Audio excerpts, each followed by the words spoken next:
matematika. Ya, hari ini kita tidak membahas soal SMP, SMA, dan CPNS dulu ya. Jadi hari ini kita akan membahas tentang penggunaan matematika dalam membuat grafik pada masalah penyebaran virus corona. Ya, sudah lama ya, dari bulan Maret sampai sekarang belum selesai untuk penyebaran virus corona ini ya. Bagaimana kita cara memprediksi atau cara menghitungnya dengan menggunakan grafik nanti akan kita pelajari pada kesempatan kali ini. Oke, langsung saja, selamat menyaksikan. Ini adalah grafik eksponensial seperti ini ya teman-teman ya. Nah, lihat sini ada grafik yang hijau seperti ini, kemudian ada lagi yang landai ya seperti ini. Nah, ini grafik yang pertama ya, ini grafik yang kedua. Nah, sebenarnya ini grafik yang pertama dengan grafik yang kedua ini sebenarnya orangnya sama ya, akan tetapi untuk yang pertama itu dia lebih cepat kenanya ya, terpapar virus corona ini, kemudian cepat juga selesai gitu, cepat juga melandainya berkurang. Tapi kalau ini dia persebarannya lambat, kenaikannya lambat, cuman turunnya juga lambat ya. Ini waktunya aja ya, karena di sini adalah waktu dan di sini adalah banyak orang yang terpapar gitu. Nah, lalu kenapa nggak yang ini aja gitu biar cepat selesai gitu kan?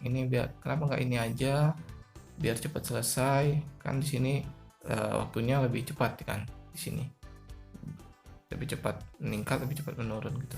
Akan tetapi ada satu hal yang perlu kita perhatikan. Di sini ada garis.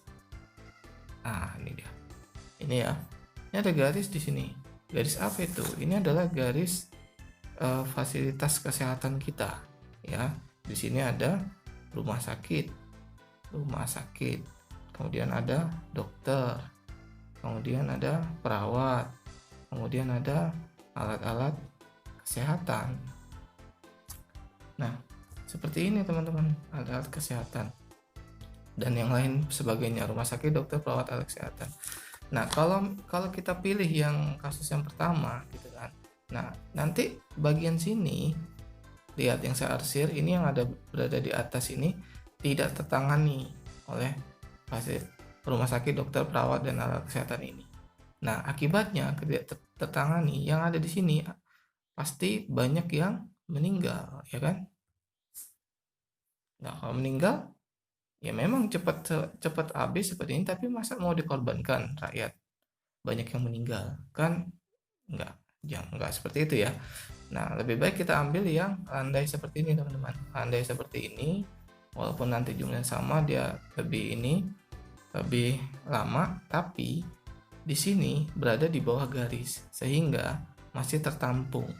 Kalau ini tidak tertampung ya, tidak tertampung di rumah sakit. Kalau ini masih tertampung sehingga masih bisa tertangani, sehingga meminimalisir yang meninggal. Jadi yang meninggalnya diminimalisir, ditekan ya. Ya memang masih ada, cuman tidak sebanyak ini. Kalau ini kan banyak sekali yang tidak bisa tertangani, seperti itu ya teman-teman ya. Jadi sebisa mungkin kita melandaikan kurva di pandemi ini. Oke, seperti itu ya grafiknya ya, grafik tadi ya, sehingga grafik yang ini tadi sehingga apa yang harus kita lakukan? Kita akan membuat melandaikan kurva. Sebelum kita melandaikan kurva, kita akan membuat rumusnya dulu ya. Kita akan membuat rumusnya dulu. Kita ada 3 variabel sini. Yang pertama adalah KH, yaitu kasus per hari. Kemudian yang kedua adalah X bar atau rata-rata orang yang bertemu dengan orang yang terpapar virus corona. Kemudian yang ketiga adalah peluangnya. Dari orang bertemu itu ada peluangnya ya. Jadi bagaimana cara melandaikannya, yaitu X bar dan P ini harus kita kecilkan. Dengan cara apa? Dengan cara yang untuk X barnya, untuk rata-rata orang yang bertemu itu harus kita kecilkan dengan cara stay at home ya. Jangan nongkrong ya, di rumah saja, dan social distancing, jaga jarak.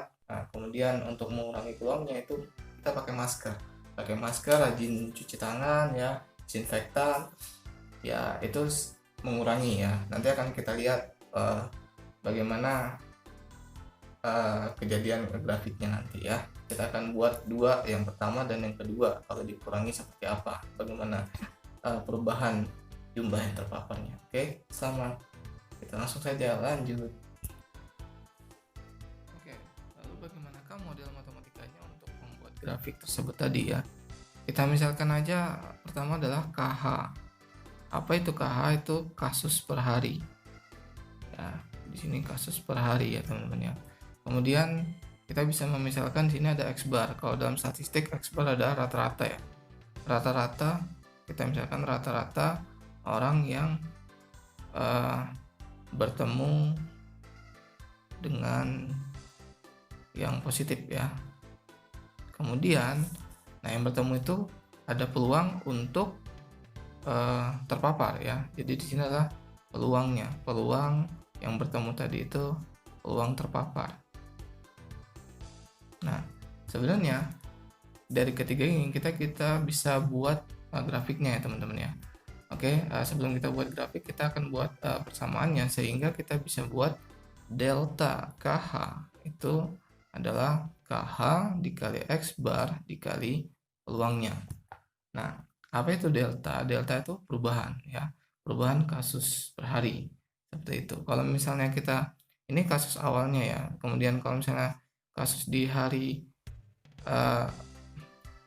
satu hari setelahnya, itu bisa kita buat seperti ini ya, delta KH plus 1 ya.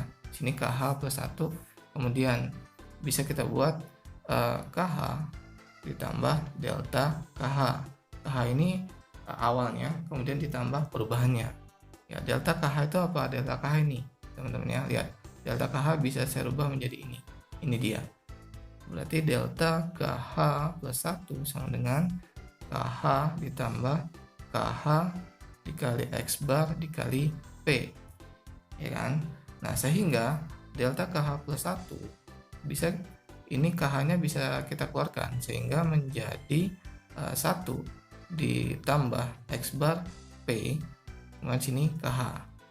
Nah, itu untuk hari pertama. Bagaimana kalau delta KH hari kedua? Sehingga ini bisa menjadi pangkat 2 ya teman-teman ya.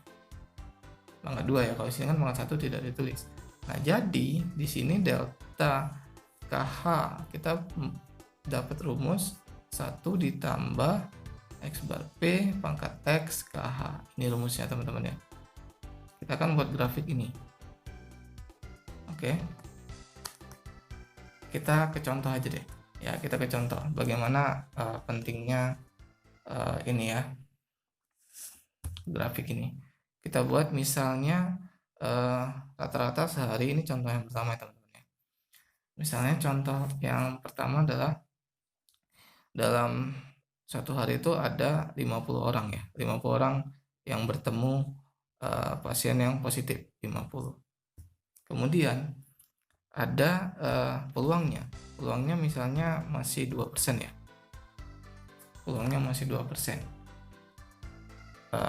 Kalau di sini rata-rata orang bertemu, mereka tidak mau ini ya, social distancing, tidak mau stay at home. Kemudian yang ini peluangnya mereka tidak memakai masker dan sebagainya, tidak mencuci tangan, jarang cuci tangannya, kesadarannya rendah. Kemudian kita akan kalikan X bar dikali P, berarti 50 dikali ini 0,02 ya, sini 0,02, itu sama dengan adalah 1 ya, iya 1 di sini. Kemudian misal pasien awal itu ada 100. Oke. Nah, jadi kita akan buat di sini adalah KH, ini rumusnya tadi, plus X sama dengan berarti 1 plus 1 pangkat X dikali 100 ya teman-teman ya. Jadi kalau misalnya ditanya hari ke-7, seminggu aja hari ke-7 ya teman-teman ya. Jadi KH plus 7 sama dengan 1 ditambah 1 pangkat 7 dikali 100. Berarti di sini 2 pangkat 7 dikali 100. 2 pangkat 7 kan 2 kali 2 kali 2 kali 2 kali 2 sampai 2-nya sampai ada 7 ya. Itu 128 dikali 100. Berarti hasilnya adalah 12.800 orang. Coba lihat. 12.800 orang yang terpapar. Awalnya 100, seminggu kemudian jadi 12.800. Gila nggak? Ya kan? Cepat sekali persebarannya. Lalu bagaimana cara mengurangi ini? Cara mengurangi ini adalah kita kurangi dua hal ini, yaitu X bar tadi apa? Rata-rata orang yang bertemu dengan yang positif. Bagaimana caranya? Stay at home. Kemudian sini adalah social distancing. Jaga jarak ya. Kemudian bagaimana mengurangi peluang? Mengurangi peluang sini kita pakai masker. Selalu pakai masker. Kemudian di sini kita rajin cuci tangan ya, pakai disinfektan juga ya. Sehingga peluangnya walaupun kita bertemu, tapi kalau kita pakai masker rajin cuci tangan itu peluangnya akan berkurang. Oke, bagaimana di soalnya biar kita bandingkan. Nah, misalnya kita sudah sadar ya, kita social distancing dan sebagainya sehingga yang bertemu menurun menjadi 10 orang, yang bertemu dengan orang positif 10 orang saja. Kemudian peluangnya setelah kita pakai masker dan cuci tangan, kemudian peluangnya menurun menjadi 1%.